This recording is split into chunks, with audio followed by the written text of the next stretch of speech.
Hi, this is Gregory, and we are back with tip number 7 of how to not get a job. And tip number 7 is do not sit on anything, do not wait.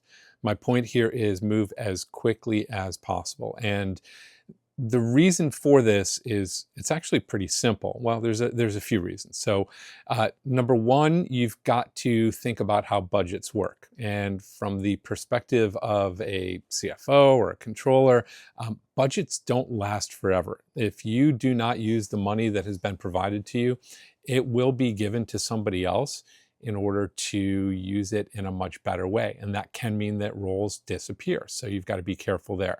Secondly, you've got to take a look at this from the perspective of the hiring company and the recruiter themselves.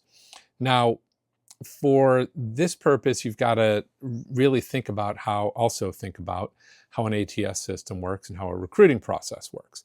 The ATS system, or applicant tracking system, does a pretty good job of weeding out, let's call it 95% of the unqualified applicants.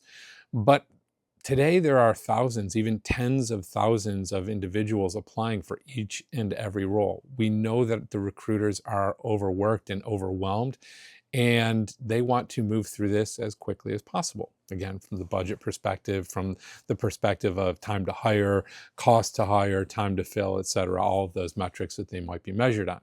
So we've got 10,000 individuals who have applied. 5% of them make it through this list. And who are the recruiters going to reach out to? Well, they're not going to sit around and wait until they've got 1,000 potentially qualified applicants. They're simply going to move as quickly as possible from the top of the list. So if you are one of the first few, you may have a better chance of getting a call from the recruiter. Obviously, you have to perform well at this point, but if you are hoping for a second, third, or fourth round of recruiting,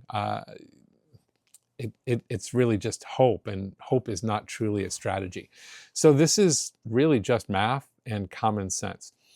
Be one of the first ones, okay? So some other tips here: be the easiest person that recruiter has ever worked with. Don't make them wait for anything. Reschedule meetings that you have in order to accommodate their needs, whether it is a task that they have given you, or a new resume, a cover letter, anything. Make sure that you are accommodating them as well as you can. Now, the only exception that I have seen to this is when you know somebody that is high enough up inside of a company that they can potentially fast track your resume.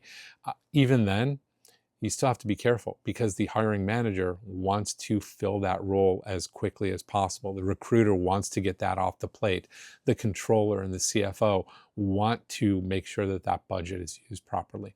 So I hope this is helpful to you, and I hope that you do find a job as quickly as possible if you are looking.